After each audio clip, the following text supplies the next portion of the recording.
Olá pessoal, sejam bem-vindos ao canal Entre Linhas. É o momento de nós explorarmos os assuntos que estão nas entrelinhas da lição da Escola Sabatina. Na nossa introdução aqui, vamos falar para vocês do que nós preparamos para enriquecer melhor o momento em que você estudar a sua lição com o seu professor ou você como professor ao passar a lição aí para os seus alunos. Vamos trazer aqui a pictografia do nome Messias, já que Cristo é o nosso centro, né? O que significa cada letra em hebraico e os símbolos, o que eles podem nos ensinar na composição dessa palavra. Muito legal também. Nós vamos estudar aqui a gematria. Gematria é nada mais a representação dos números na forma das letras hebraicas. Então cada letra hebraica representa um número. E aí nós vamos estudar essa gematria, que é assim que se chama em hebraico, né? A palavra amor e a palavra Deus. E aí a união dessas palavras, desses valores, para a gente verificar o que ele nos traz. Vamos também trazer a pictografia, assim, agora dos símbolos da palavra amor em hebraico e todas as formas gregas para a palavra amor. Na lição anterior nós vimos as versões hebraicas, né, as variantes hebraicas da palavra amor. E hoje nós vamos trazer as variantes gregas. Vamos falar sobre a palavra egoísmo em hebraico e mais uma vez vamos analisar a pictografia, verificando o que significa cada letra e aí né, como que isso vai nos formar um significado. E vamos falar sobre os 3 momentos da salvação, sobre a questão do egoísmo e da destruição, como é importante a gente entender esses 3 momentos, né, para que a gente não julgue errado as pessoas. E vamos também falar sobre a questão da submissão, se a Bíblia é ou não machista. Então fiquem ligados, tem muitas entrelinhas para vocês, espero que vocês gostem, curtem o nosso conteúdo, se inscrevam no canal, comente e compartilhe com vocês. Então, antes de entrarmos nas entrelinhas, vamos chamar a vinheta.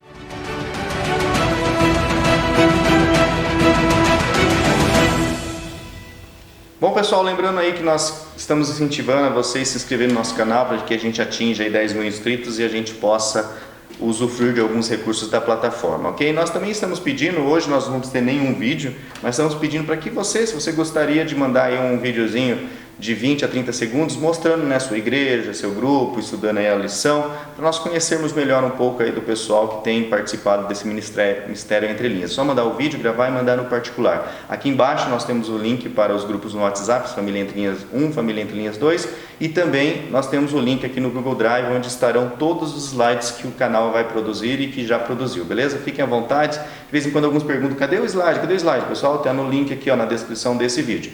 Alguns vídeos talvez esteja com o link corrompido, mas na medida que a gente toma conhecimento disso, a gente já corrige, beleza, pessoal? Então, vamos lá às nossas entrelinhas, né? Primeiro um panorama geral da linha, né, Ricardo? O autor da lição vem rebuscando vários conceitos, assuntos que nós já estudamos, né? Sim. Essa lição vai falar sobre segredos para a unidade familiar.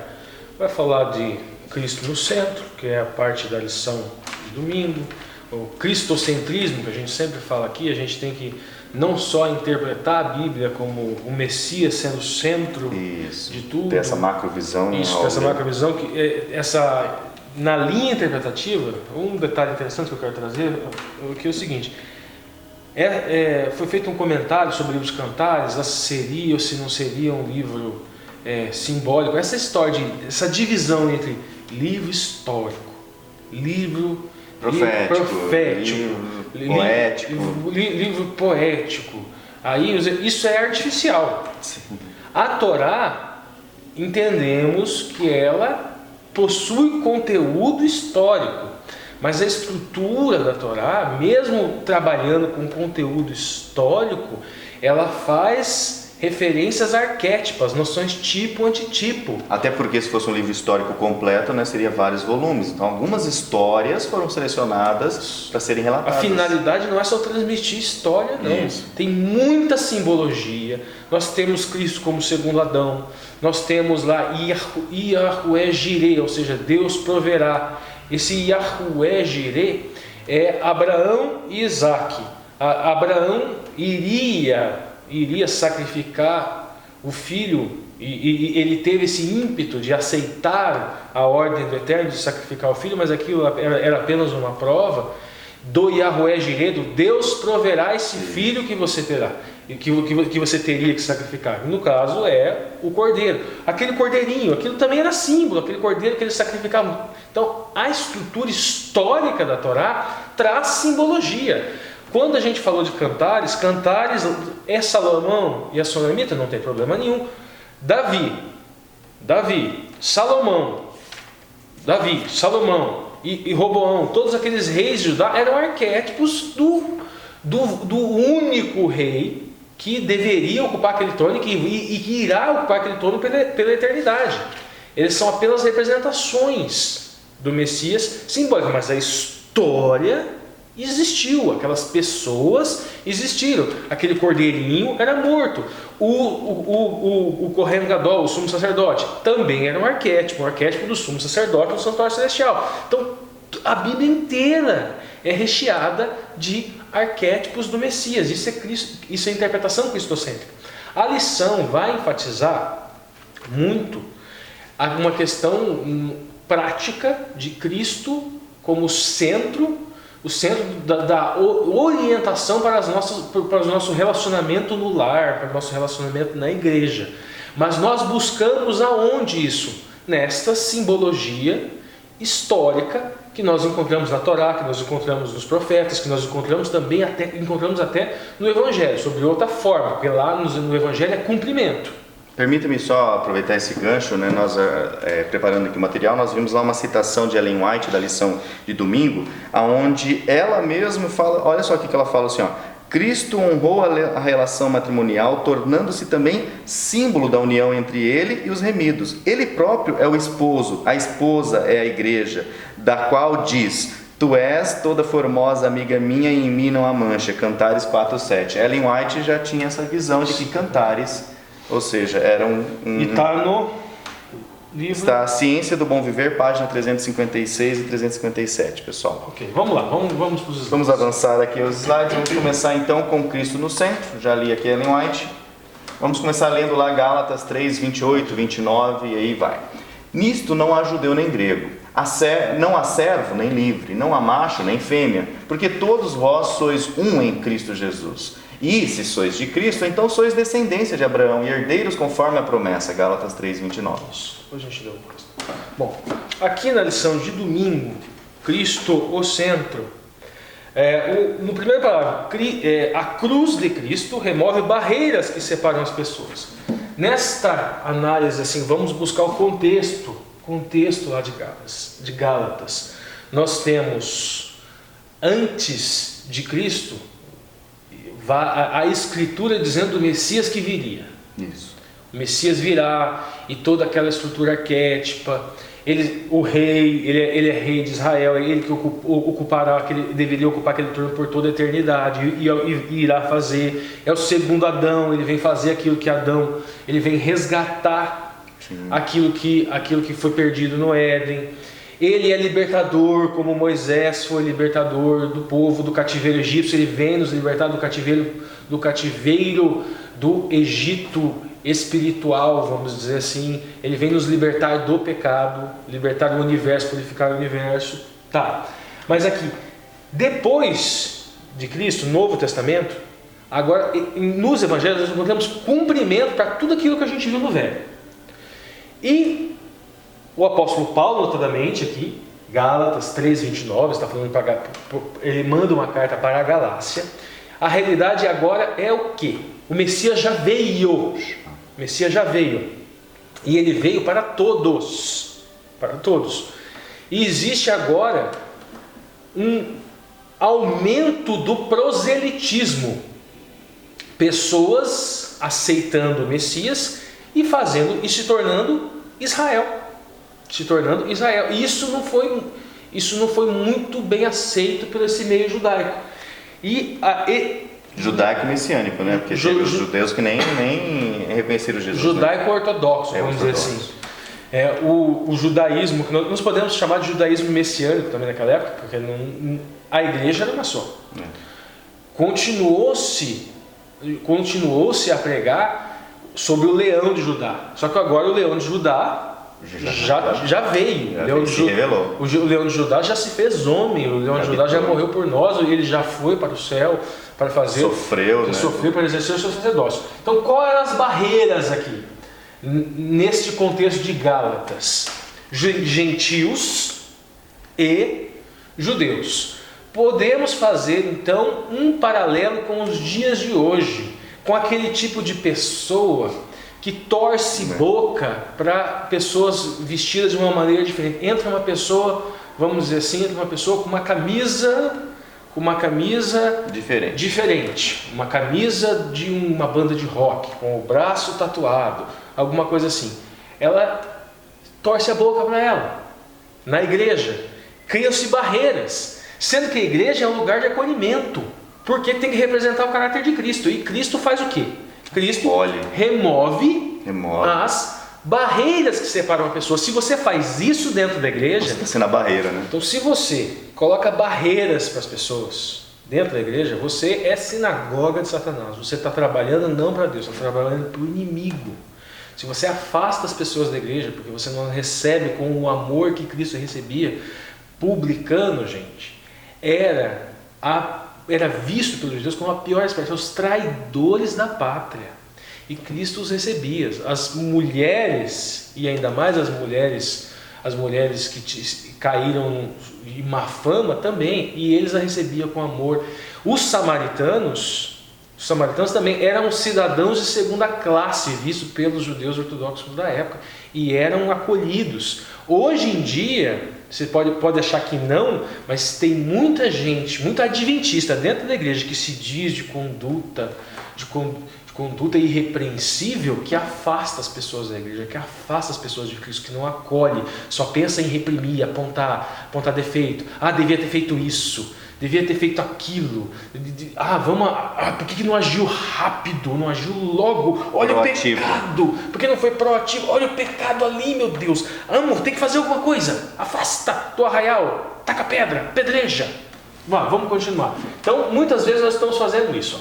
Mas olha só, nisto não há judeu nem grego, nem servo nem livre, não há macho nem fêmea, porque todos vós sois um em Cristo. Essa unidade em Cristo inclui aceitação, seja lá do que for. Falamos no vídeo passado sobre o homossexualismo. O homossexual, ele deve ser amado, aceito dentro da igreja, compreendido. O ato, obviamente, existe uma mitzvah clara que repreende, que fala que essa conduta não deve ser praticada. Você não concordar com o ato não significa você não acolher o homossexual, que tem a tendência à prática deste ato reprovado na Torá. São coisas completamente diferentes. Vamos lá, vamos continuar. E sois de Cristo, então sois descendentes de Abraão e herdeiros conforme a promessa. Então não faz diferença, não há direito hereditário a esta herança. E aí poderíamos dizer que essa hereditariedade ela pode vir de Cristo. Agora, não pense, gente, eu sou adventista, eu sou cidadão de primeira classe. Quem não é adventista é cidadão de segunda classe. Isso é grotesco, isso é ser sinagoga de Satanás.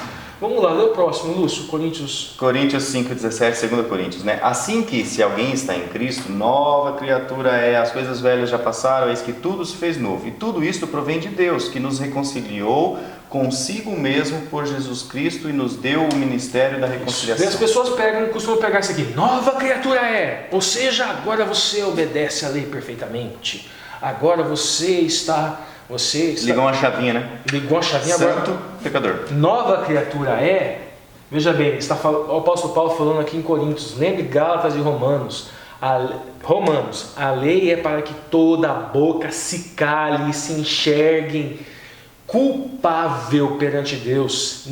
Não existe um justo sequer, todos são pecadores, judeus, gentios, isso que fala Romanos 1, Romanos 2, Romanos 3, depois começa a falar de Abraão que teve justiça imputada, porque a justiça não era dele. Esta nova criatura aqui, quem é nova criatura na igreja? A nova criatura na igreja é aquela que ama o próximo, é aquela que acolhe o próximo, é aquela que não permite que existam barreiras nesta igreja, é aquela que não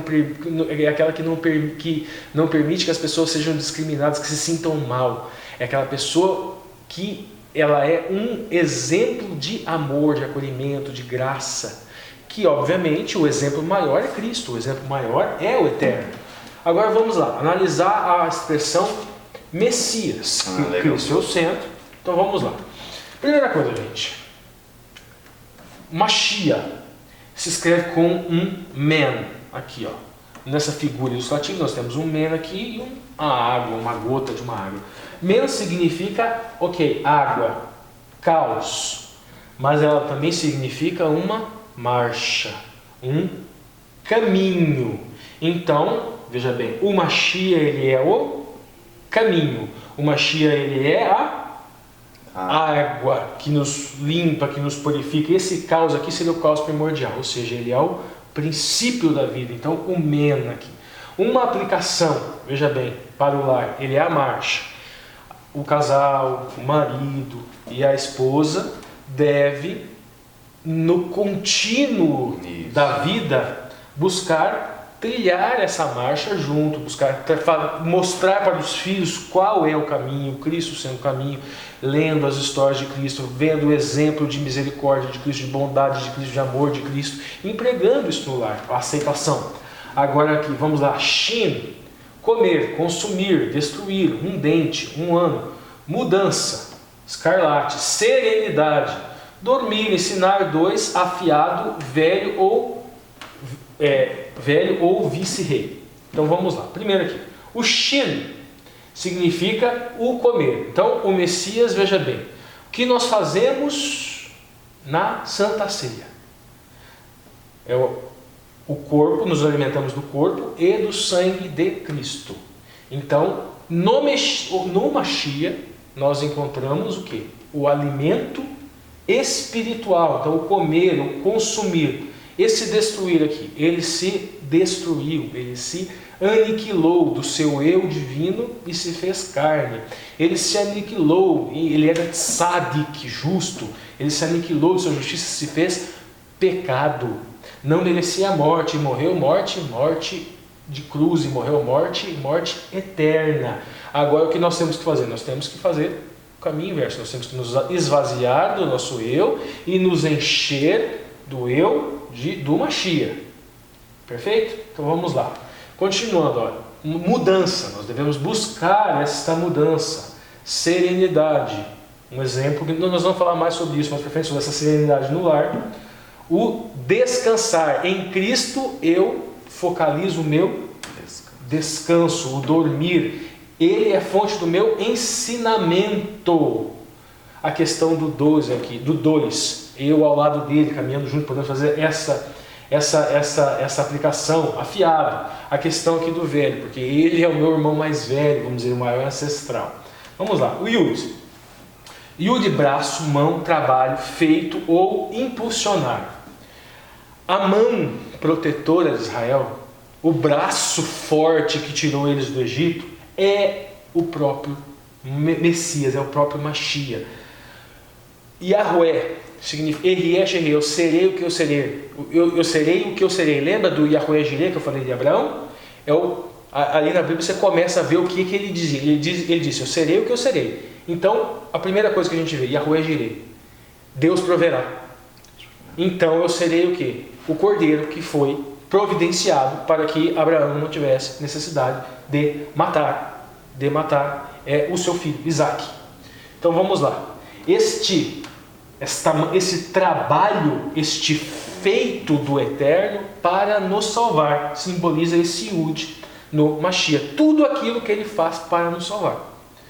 Tá? E impulsionar. E isso, obviamente, nos impulsiona para a vida eterna. Het. Parede, tenda, cerca, separação, medo ou força da vida. Veja bem. Ele é a parede da tenda que nos protege, é o carpahá da arca que nos protege da consequência da transgressão do pecado. Aquele sangue que elas perdiam em cima da arca do concerto é parede protetora da condenação, da morte eterna. Aqui, cerca, separação. Nós somos separados da consequência do pecado em função do Mashiach. Agora, força da vida, ele é a nossa força da vida. Vamos lá, vamos para o próximo slide. Avançando aqui, nós vamos ver agora, tornando-se um por meio do amor, avançando um pouco aqui na lição já de terça-feira, né? Ele traz lá na linha da lição o texto de João 17, 22, e eu dei-lhes a glória que a mim me deste, para que sejam um como nós somos um.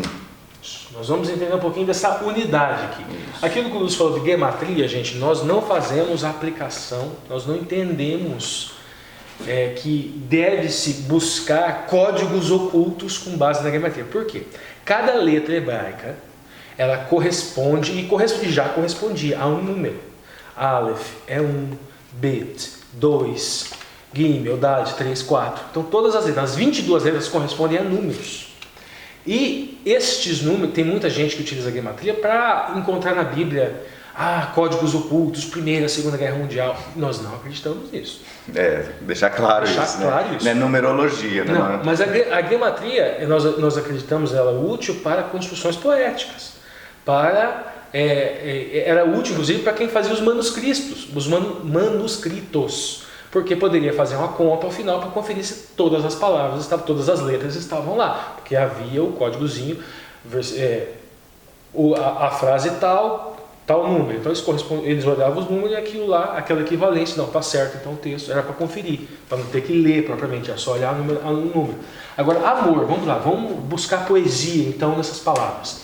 Amor, curiosamente, Ahavá, a gematria de Ahavá é 13. A gente viu, dá uma olhadinha nos números aqui, Lúcio. Faz a soma aqui, Aleph. Tá, Aleph que é 1. Isso. Aí o Re. O Re é 5. Aí é o Bet. 2. E aí o Re de novo. Acho que é 5. Daí dá 13. 13. Agora, no caso, Errad. Só para explicar, para ficar claro, por que a gente está falando isso. Olha só, gente. Lição de segunda-feira. Tornando-nos um por meio do seu amor. Então vamos buscar gematria em amor e unidade. Amor, Ahavá já vimos, agora é Errad. Aleph, Het e o Dalet, olha lá. Aí vai dar 1, 8 e 4. Dá exatamente 13. Agora Deus aqui, né? O nome do Eterno. O Yud, Re, Vav, Re, Yahué, que dá 26. 26. Quanto que é 13 mais 13? 26. Então veja bem, a unidade no amor, ou o amor, a unidade no amor igual a Yahué, que R-E-S-R-E. Ou seja, faz de tudo para nos salvar. Ele é Yahué Jireh, ele é o cordeiro provido para substituir. Para morrer por nós, para que o filho de Abraão, que é um arquétipo que é um arquétipo do Messias, para que ele não precisasse morrer. Vamos lá. E antes de você só avançar aqui na explicação, é interessante a questão da palavra amor, né? Ellen White comenta aqui, Ricardo, gostaria de colocar assim, que às vezes fala-se muito amor, e a gente vai trazer aqui mais para frente as variantes do amor em grego. E Ellen White fala assim, o amor genuíno é um precioso atributo de origem celeste. Isso, né, que impactou aqui na preparação, porque o amor genuíno é um precioso atributo de origem celeste, que aumenta em fragrância à proporção que é dispensado aos outros. Ou seja, a unidade do amor, como está aqui na gematria, é Deus. A unidade do amor, ela é Deus. Só registrando uma referência, né? Nossa Alta Vocação, Meditação Matinal, 1962, página 229. Agora, Messias, vamos lá. Mashiach, Messias, Cristo ou o ungido. O Mashiach é composto por um man, mas aí o Shah. Veja bem, Mashiach significa isso. Mas a raiz, que é o Shah, é baixar-se, curvar-se, afundar-se, ser desprezado ou humilhar-se. O que é que o Messias fez? O que ele fez? Ele sendo Deus em sua natureza, em sendo verbo, E o verbo estava com Deus e o verbo era Deus, ou seja, e o Logos e a palavra estavam com Deus e era Deus. E ele se esvazia, ele baixa-se, ele curva-se, ele afunda-se. E ele vem para cá, se faz homem. E se fez homem e foi o quê? Ele foi desprezado. Ele foi humilhado. Ele a si mesmo humilhou-se e se fez carne.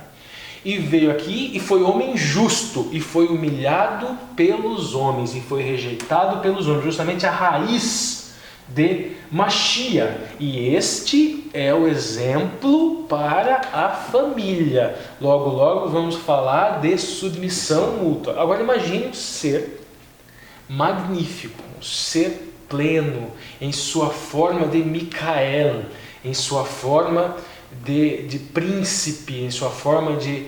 e ele se esvazia e abdica dessa sua natureza de Micael e se faz carne, e abdica dessa natureza, desta forma de Micael para sempre. Ele vai ficar com aquela forma, com aquelas marcas por toda a eternidade. Esse é o sentido de morte eterna.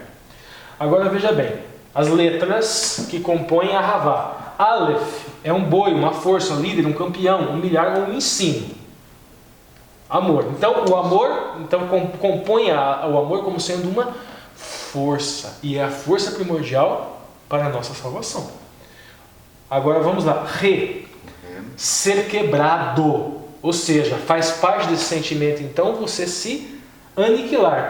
Percebe a correspondência com aquilo que eu falei do Messias também? Agora no significado do dicionário mesmo, de definição. Ser quebrado. Pegar sementes, que também era uma forma que os humildes faziam, isso, de catar as sementes, e contemplar ou ver. Agora o Nun, veja bem, Nun é uma semente, é um peixe, ou seja, uma atividade, vida, reino ou herdeiro real. Veja bem, semente. Então o amor é a semente do Evangelho, é a semente da salvação. Veja bem, peixe está em sua atividade dentro da água. Nós temos o Espírito Santo como um símbolo de fogo, e muitas vezes também um símbolo relacionado à água, porque ele pairava sobre as águas, e o peixe fazendo assim atividade sobre água. Então nós vemos aqui também no amor uma relação com Cristo e o Espírito Santo.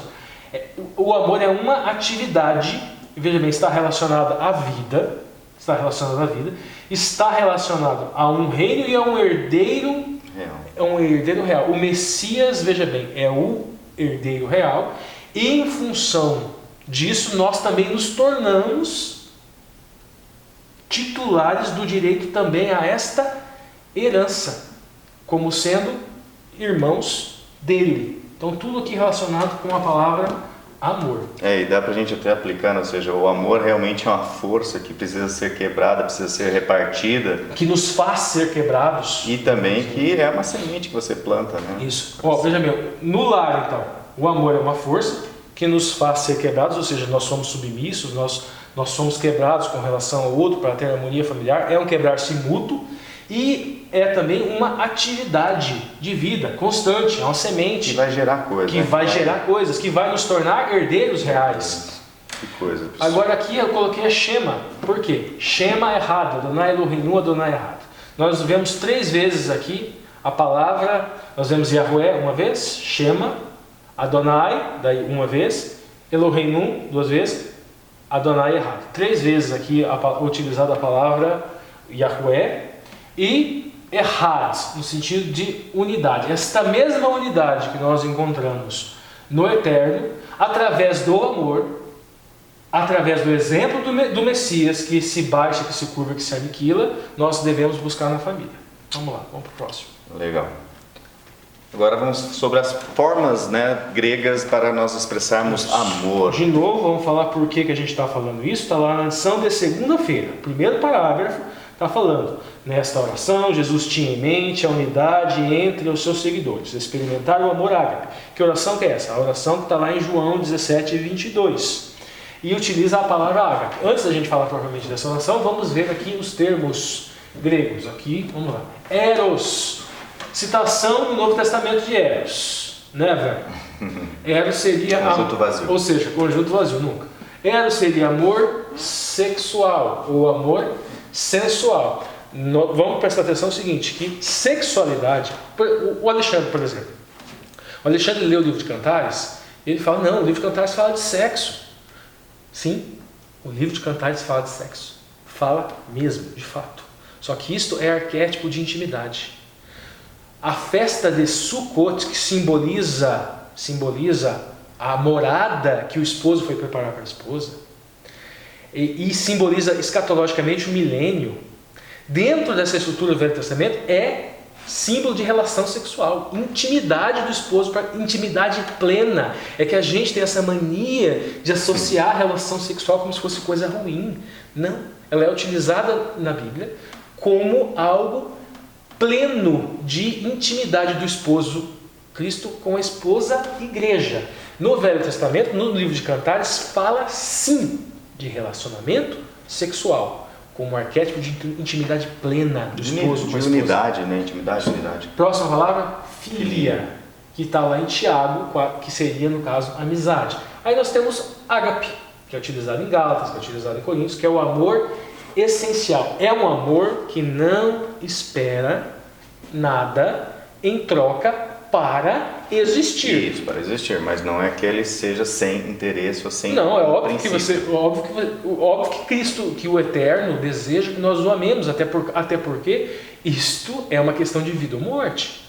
Mas ele não vai te deixar de amar se você não amá-lo de volta, ele vai continuar amando. Mas tem um propósito. Neste sentido, esse amor é incondicional, não espera amor em troca para existir. Vamos lá agora aqui, storge. Círculo vazio, que seria o amor familiar fraternar, isso no Novo Testamento grego. Telema, está lá em Efésios 2:3, está em Hebreus 10:10, significa o desejo. Pragma, 1 Tessalonicenses 4:6, é o ato ou relação sexual ilícita. Alguns, a gente encontra em alguns textos pela internet, não gosto de grego, só peguei o conteúdo, mas eles falam o seguinte, que pragma seria um amor pragmático. Diferente desse amor ágape, é um amor que espera algo em troca. Ou seja, é um amor que precisa de ser amado, é um amor que às vezes até precisa de algum tipo de incentivo, que poderia ter até ilícito, vamos dizer assim. Agora, epitemia, está lá em 2 Pedro 2:10, Lucas 22:15, que seria o desejo, também. E o minaomai, está lá em Lucas 1:27, que seria o cortejar, ou o propor noivado. Aquela alegoria do esposo da esposa se aplica perfeitamente aqui. Vamos para o próximo slide. Avançando então, aí nós vamos avançar para a próxima lição de terça-feira. Egoísmo, o destruidor da família. E aí, como entrelinhas, né, nós vamos trazer aqui a análise da palavra egoísmo, né? Vamos lá, pode ler para a gente. Efésios 4:24. Não, aqui primeiro. Aqui? Uma invenção do hebraico moderno é a palavra... Está aqui. Anokiut. Ou egoísmo, vem da palavra ani, né? Ani. Que significa eu. E aí Efésios 4:24, e vos revistais do novo homem que segundo Deus é criado em verdadeira justiça e santidade. Vamos lá, gente, presta atenção aqui. E vos revestis do novo homem. E esse novo homem é o quê? Esse novo homem é como Cristo. Misericordioso, amoroso, que se humilha, benevolente, que se humilha, que se submete. Esse é o novo homem. O novo homem não é aquele altivo, prepotente, orgulhoso. Sou o cumpridor da lei. Precisam ser como eu sou o cumpridor da lei. Sede meus imitadores como eu sou de Cristo, significa sou amoroso, sou benevolente, sou gracioso, sou como Cristo. É isso que significa sede meus imitadores como sou de Cristo. Se você lê o que o apóstolo Paulo escreveu em Romanos, se você lê o que o apóstolo Paulo escreveu em Gálatas, você vê nitidamente que ser imitador de Cristo é ser amoroso, é ser receptivo, submisso. E muitas vezes Paulo fala assim, eu poderia usar da minha posição para repreender vocês, para dar uma chicotada, mas prefiro não usar e usar palavras ainda de amor. Então vamos lá, vamos agora à questão do egoísmo. Olha só, gente, vamos analisar essa questão do pictograma. Isso, do ani. Primeiro, a Aleph é letra de poder. Num, ó, Aleph, boi, força, líder, um campeão, humilhar, um ensino. Num, semente, peixe, atividade, vida, aquilo que a gente já falou, e o de um braço. Então veja bem, o egoísmo O egoísmo é você pensar que esse Aleph aqui é um poder seu. Então, se você pensar que o poder, esse Aleph aqui não é o poder do Mashiach em você, é o que seria o egoísmo. O eu dentro da família pode ser uma bênção e pode ser uma maldição. Depende de qual é a fonte do Aleph. Depende de qual é a fonte desta força, qual é a fonte desse poder. Essa liderança desse campeão, desse ensino. Isso, e depende de que poder. Então veja bem, e o poder do Messias é o quê? É um amor altruísta, abnegado, é um amor submisso. Então, o eu deve ser esta força, a força que vem do Eterno. E as suas atividades na vida devem ser fundamentadas, obviamente, neste poder. Que seria aqui um Nun, seria semente, peixe ou atividade, ou seja, e braço, mão, trabalho feito. Então veja bem, essas duas letras são letras de ação. Então, é uma letra de poder, duas letras de ação. Aleph, Nun e U, Yud. Então, a diferença do eu no lar é isso. Quem é o Aleph? Quem é a fonte de poder? É a minha própria consciência? É a minha própria sabedoria? Ou é o eu esvaziado e esta fonte de poder aqui vem do Messias, do exemplo do Messias? Aproveitando, né, Ellen White comenta, deixa eu só pegar a citação aqui, que nós separamos, Para Conhecê-lo, Meditação Matinal de 1965, página 176. Traz assim: orgulho de talento, orgulho de intelecto não podem existir em corações que se escondem com Cristo em Deus. Humilhemo-nos, portanto, e adoremos a Jesus, nunca jamais nos exaltando, no mínimo que seja. Se o motivo de toda a nossa vida é servir e honrar a Cristo e ser uma bênção à humanidade no mundo, então o caminho do dever, por tenebroso que seja, se tornará brilhante, caminho feito para os remidos do Senhor nele andarem, né?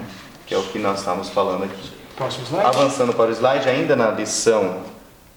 só voltando aqui, na lição de terça-feira, egoísmo destruidor da família, e ainda sobre Efésios 4:24, né, revestais do novo homem que segundo Deus é criado em verdadeira comentário justiça. de Adam Clark.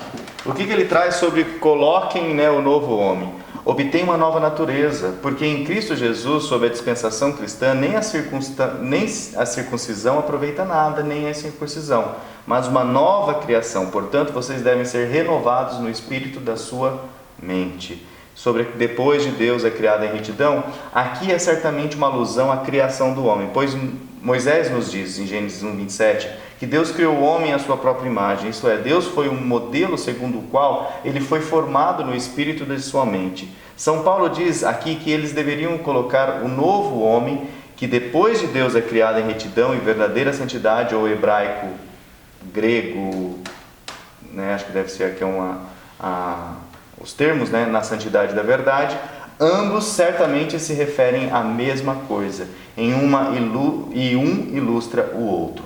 Do apóstolo aprendemos o que Moisés quis dizer com a imagem de Deus.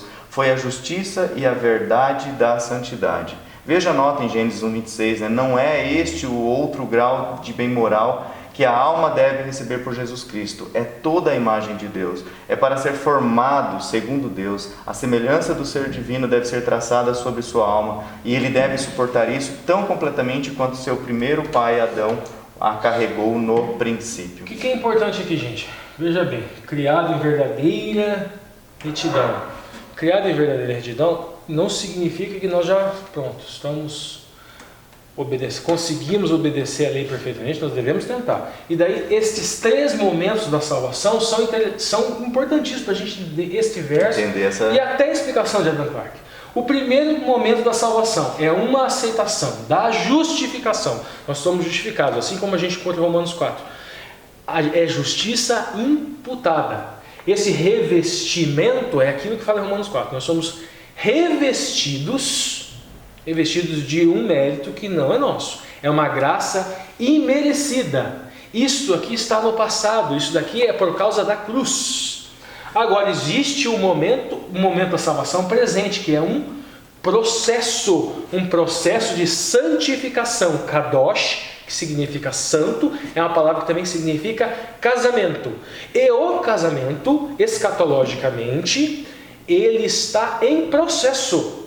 O noivo ainda não veio buscar a noiva para a bodas, para a núpcias que acontecerá no milênio. Ele ainda não veio. Nós estamos ainda na segunda fase do casamento, da representação do Kadoshim.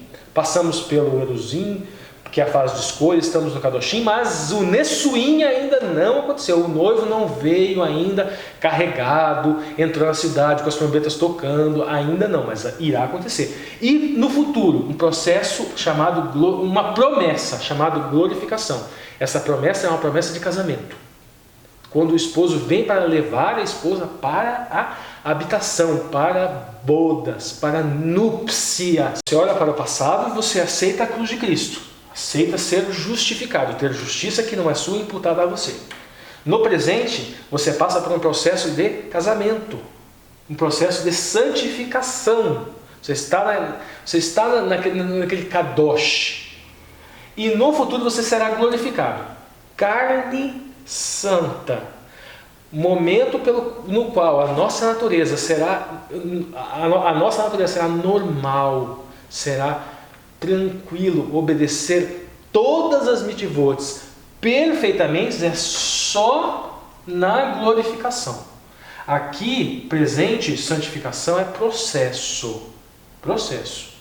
Está em constante caminhar. Vamos lá, vamos para o próximo. E vamos escolhendo os frutos parciais, né, desse caminhar com Cristo, né?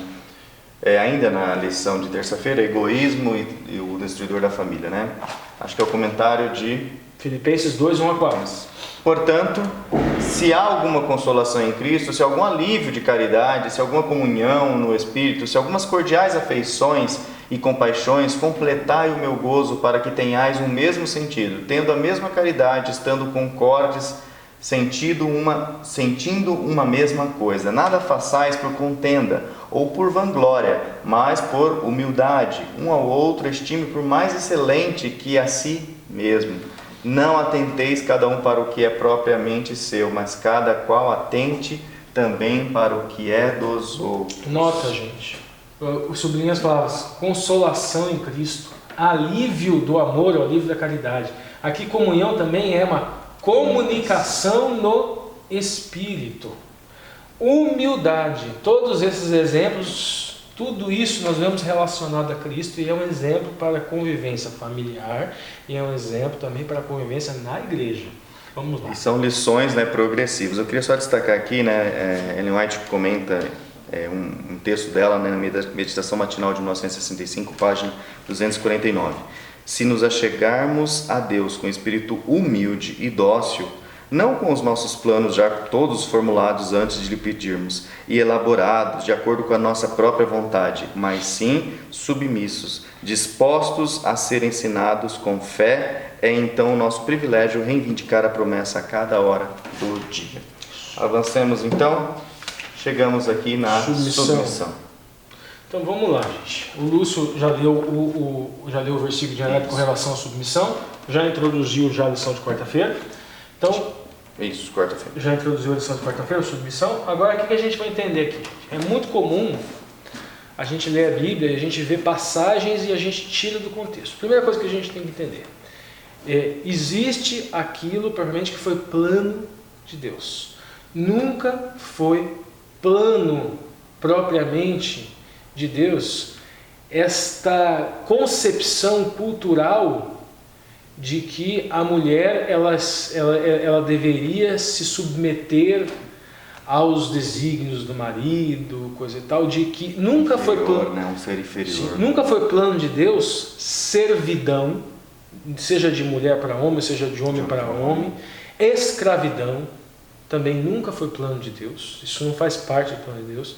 Mas estes elementos estavam e estão ainda hoje, estavam ao longo da história e estão ainda hoje na nossa sociedade, culturalmente arregados, culturalmente agregados. E Deus busca, através das Escrituras, dos ensinos de Moisés, dos profetas e dos apóstolos, ele amenizar os efeitos danosos de servidão, escravidão, de exploração da autoritarismo do marido para com a mulher, em alguns casos da mulher para com o marido. Tem muita mulher por aí também que ela é muito autoritária para com o marido, se aproveita do amor dele, se aproveita da natureza submissa dele também. Isso tem também, não vamos achar que é só homem para com a mulher, não. Mas tudo bem. Quais foram esses mecanismos? Sujeição mútua. A pessoa que se aproveita, do direito cultural, vamos dizer assim, agregado, e exerce esta autoridade fora daquelas formas que está na Bíblia, não está se comportando como um verdadeiro cristão.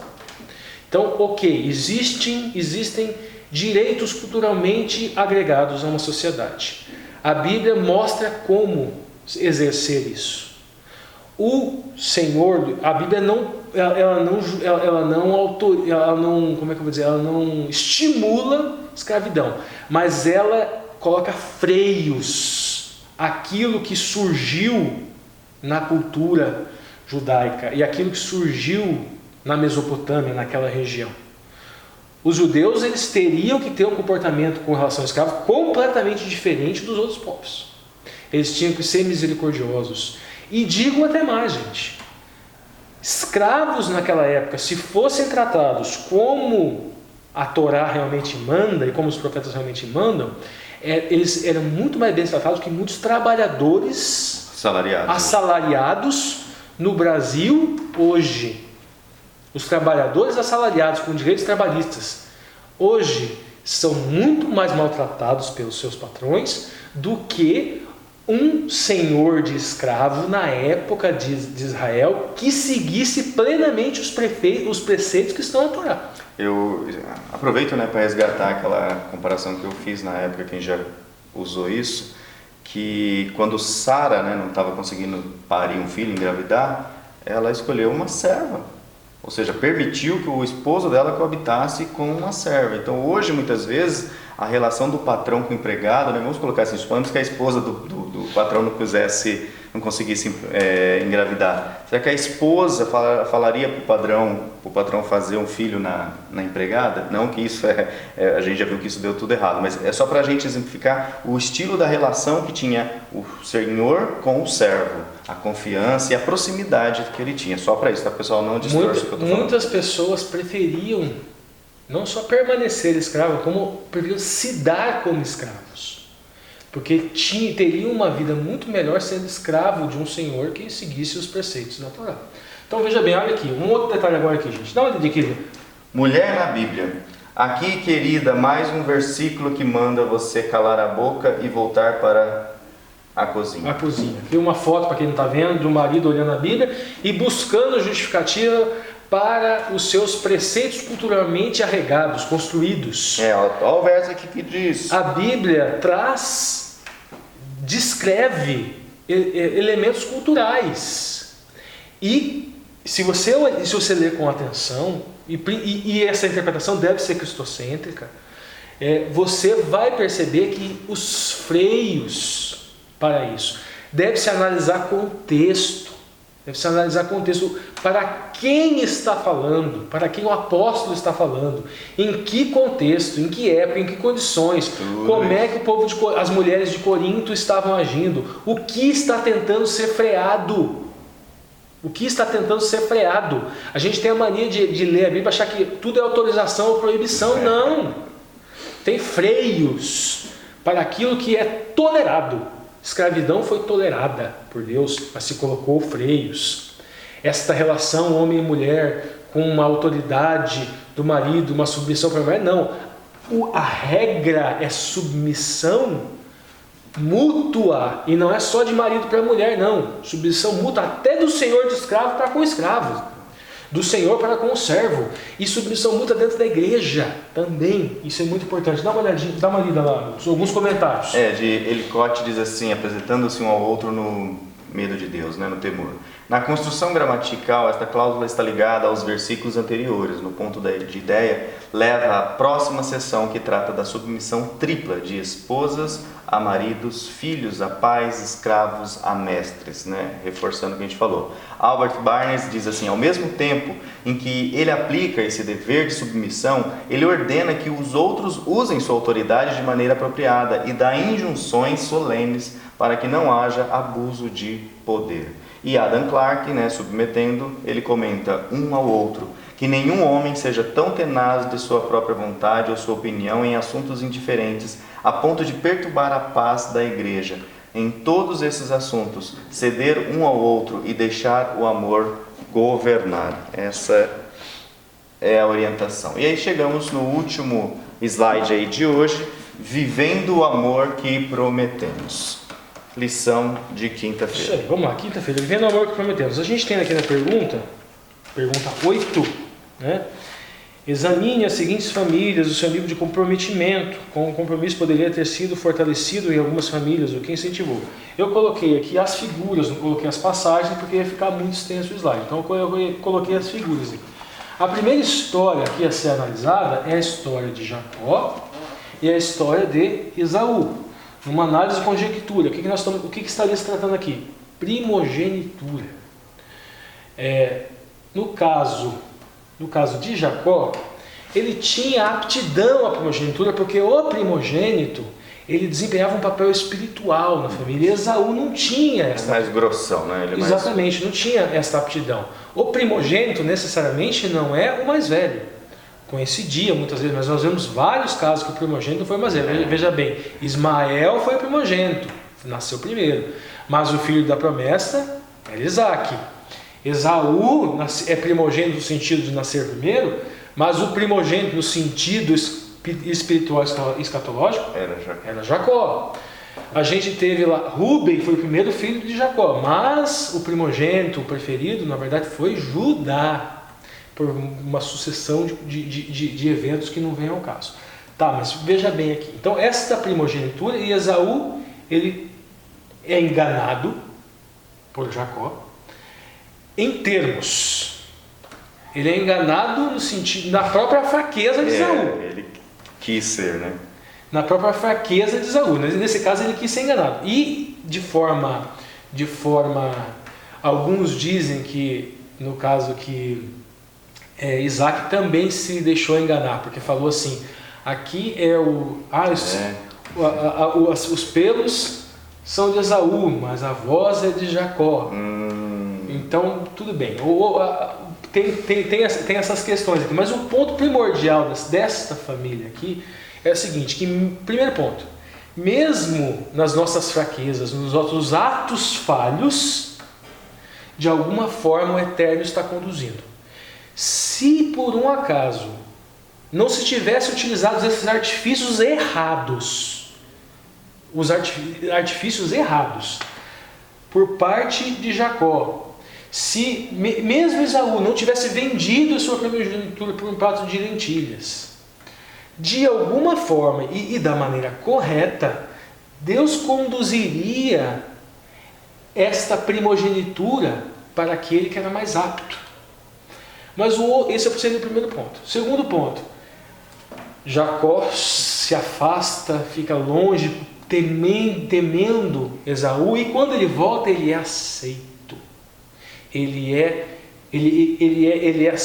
perdoado por Esaú. Mas veja as consequências também, né? Ele jamais voltou a ver a mãe.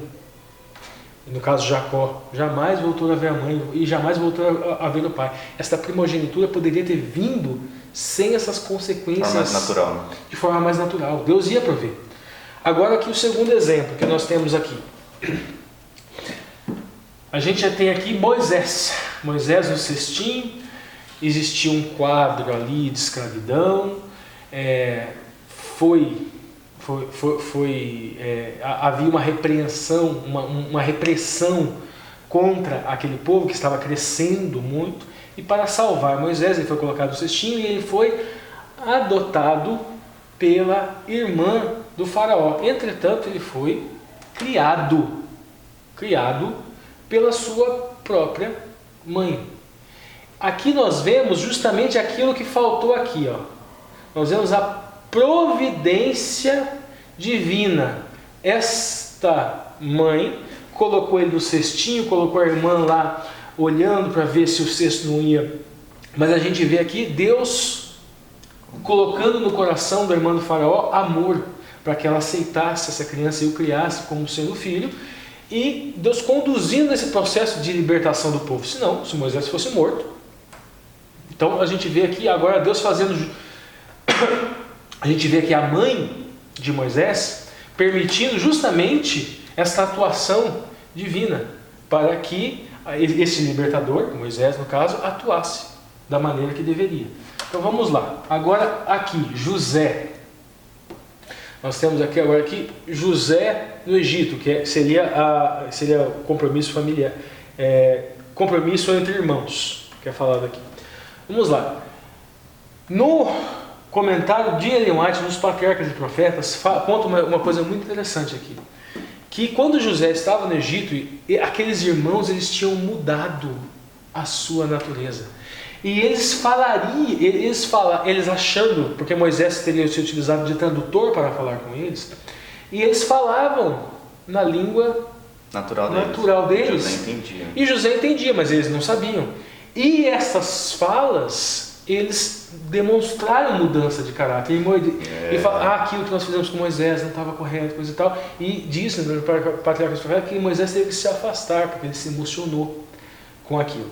Então aqui nós vemos o quê? Mudança e perdão. Isso é super importante na família, gente. Muitos divorcios,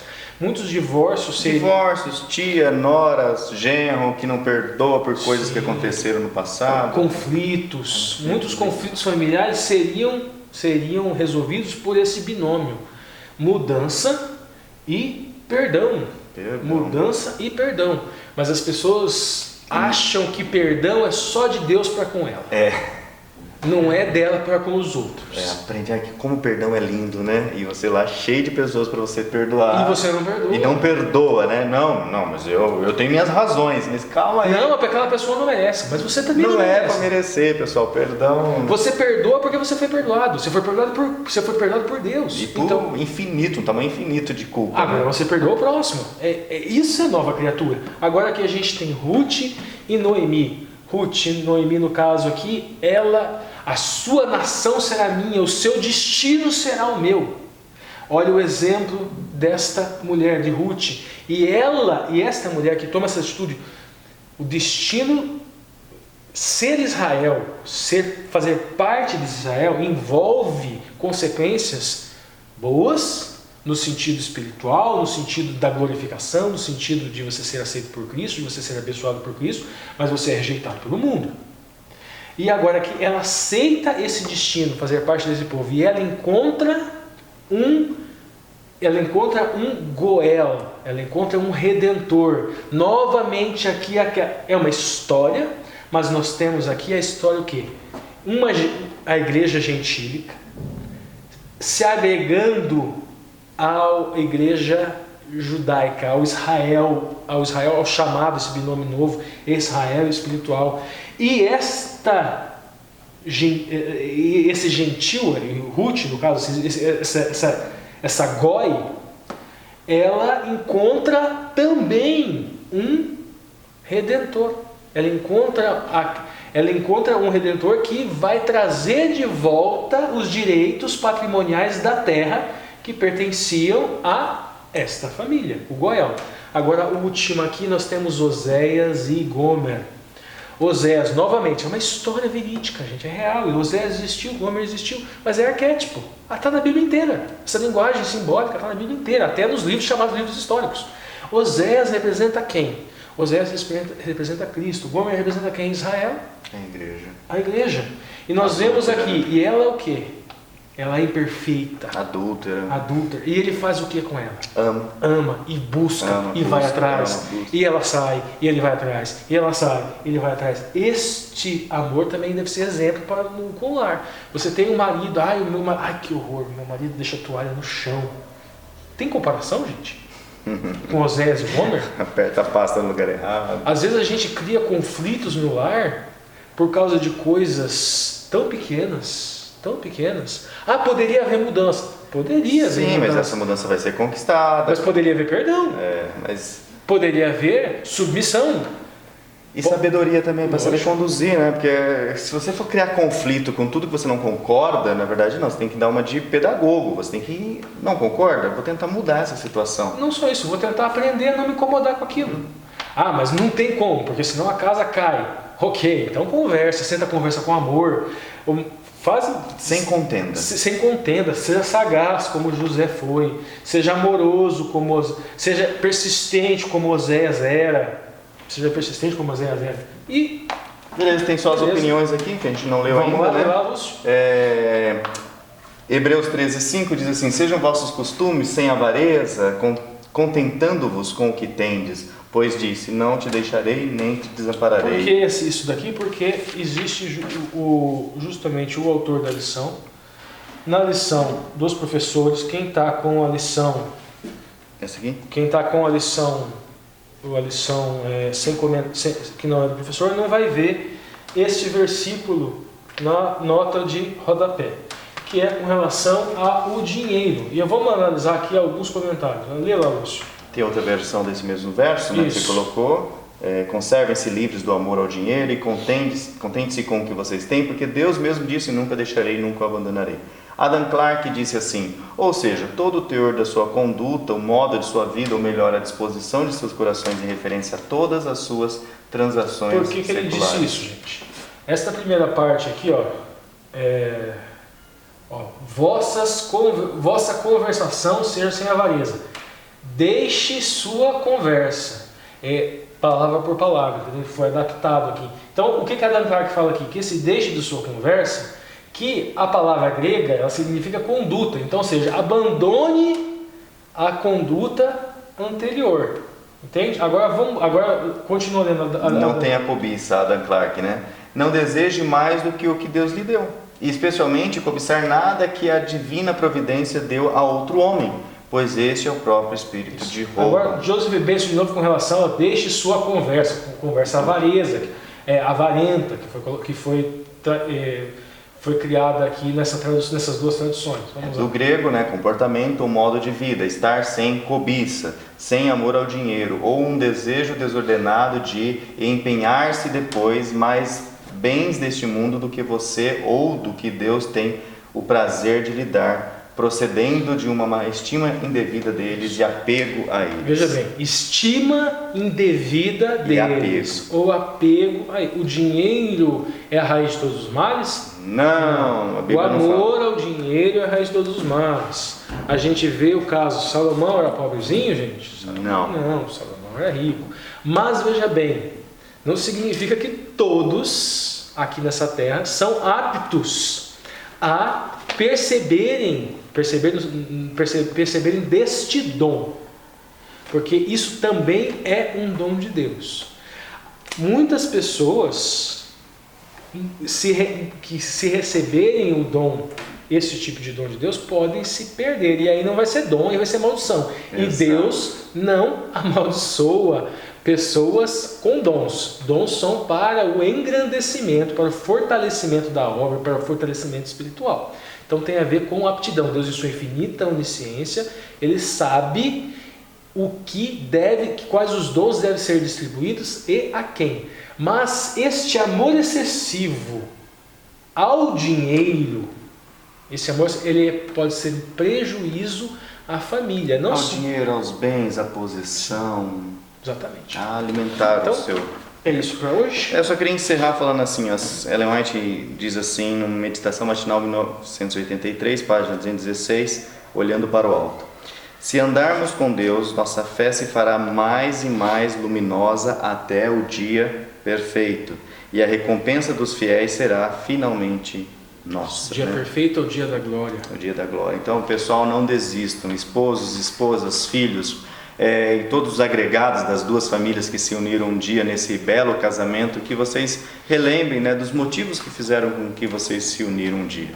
Né? E aqueles motivos com certeza foram bons, um gostava do outro, se encantava com o outro, e o tempo vai passando, né? E às vezes as pessoas vão se esquecendo dos princípios das coisas, né? Então lembre-se de trazer diariamente Cristo no coração de vocês. Fica aí a dica de estudo da lição, pessoal. Não esqueça de deixar seu joinha, muito importante, colocar seu comentário aqui, seja como for, né? Aqueles outros comentários que a gente tem tentado responder lá, né, alguns suspeitos, mas comentem, pessoal, coloquem aqui sua manifestação e ajude-nos a divulgar esse material compartilhando aí nas suas redes sociais, beleza? Então até a próxima lição, nos vemos então no próximo vídeo. Tchau, tchau. Tchau, tchau.